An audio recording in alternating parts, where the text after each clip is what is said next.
জীবনে যাই করুন কখনোই কারোর জন্য নিজের সবটুকু উজাড় করে দেবেন না। কাউকে বদলাতে যাবেন না। কারো কাছে অযথা আশা রাখবেন না। নিজের সবটা দিয়ে কাউকে সাহায্য করতে গিয়ে নিজেকেই শেষ করে ফেলবেন না। কারণ বিশ্বাস করুন, সব মানুষ এসবের মূল্য দিতে পারে না। আপনি সবার জন্য সব কিছু করবেন, কিন্তু দিন শেষে দেখবেন আপনার জায়গাটা পড়ে আছে এক কোণায়, যেখানে কেউ ফিরেও তাকায় না। হ্যালো বিয়ার্স, আসসালামু আলাইকুম। সবাই কেমন আছেন? আশা করি আল্লাহর রহমতে সবাই ভালো আছেন। আজকে আমি আরেকটি নতুন ভিডিও নিয়ে আপনাদের মাঝে চলে আসলাম। আমার এই ভিডিওটি যদি আপনাদের ভালো লাগে তাহলে লাইক, কমেন্টস ও শেয়ার করে আমার পাশে থাকবেন। যখন লোহা আবিষ্কার করা হলো তখন কারো কোনো সমস্যা হয়নি। সেই লোহা থেকে যখন কুড়াল বানানো হলো তখনও কারো সমস্যা হয়নি। কিন্তু যখনই সেই কুড়ালের ভেতরে একটা গাছের ডাল লাগানো হলো তখনই বনের সকল গাছ ভয় পেয়ে গেল। তখন সেই বনের ছোট ছোট গাছগুলো বড় গাছগুলোকে জিজ্ঞাসা করলো, যখন লোহা বানানো হলো, সেই লোহা থেকে কুড়াল বানানো হলো, তখন কারো সমস্যা ছিল না। কিন্তু যখনই সেই কুড়ালে গাছের ডাল বসানো হলো তখন তোমরা ভয় পেয়ে গেলে কেন? তখন বড় গাছগুলো বলল, আপন কেউ যখন শত্রুপক্ষের সাথে মিশে যায় তখন অনেক বেশি কষ্ট হয়, কারণ গড় শত্রু অনেক ভয়ঙ্কর।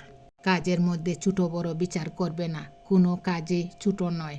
স্মরণ রাখবে, বিন্দু বিন্দু জলকণা থেকে সাগর মহাসাগরের সৃষ্টি। প্রতিটি বড় অর্জনের পেছনে থাকে অসংখ্য ছোট ছোট পদক্ষেপ। তাই কোনো পদক্ষেপকে হালকাভাবে নিও না। সাফল্য একদিনে আসে না, এটা গড়ে ওঠে প্রতিদিনের ছোট ছোট প্রচেষ্টার উপর। অন্ধকার যতই দীর্ঘ হোক, ভোর আসবে, তাই আশা হারিও না। সময় খারাপ যেতে পারে, কিন্তু চিরদিন খারাপ থাকে না। ধৈর্যই তোমার সবচেয়ে বড় শক্তি। ঝড় যতই প্রবল হোক, আকাশ একদিন পরিষ্কার হবেই। অপেক্ষা করতে শিখো। যদি আপনার মধ্যে ধৈর্য আর সফল হওয়ার তীব্র খিদা থাকে, তবে আপনি কতবার ব্যর্থ হলেন তাতে আপনার কোনো কিছুই যায় আসে না। হাজারবার পড়ে গেলেও সমস্যা নেই, যদি প্রতিবার উঠে দাঁড়ানোর সাহস আর ধৈর্য থাকে। যে মানুষ ধৈর্য ধরে এগিয়ে যেতে জানে, তার কাছে ব্যর্থতা একদিন সফলতার সিঁড়িতে পরিবর্তন হয়ে যায়। যে নিজের সময়ের মূল্য বুঝে সে একদিন নিজের ভবিষ্যৎ নিজে গড়ে নিতে পারে। সময়কে কখনো অবহেলা করো না, কারণ সময় একবার চলে গেলে তা আর ফিরে আসে না। ঘড়ির কাঁটা কারো জন্যই থেমে থাকে না, তাই দেরি না করে নিজের সময়কে কাজে লাগাও। প্রয়োজন ফুরালে মানুষ যেখানে তার সৃষ্টিকর্তাকেও ভুলে যায়, সেখানে আপনি আমি তো কিছুই না। তাই কারো কাছ থেকে অধিক প্রত্যাশা রেখো না, কারণ অতিরিক্ত প্রত্যাশাই একদিন সবচেয়ে বেশি কষ্ট দেয়।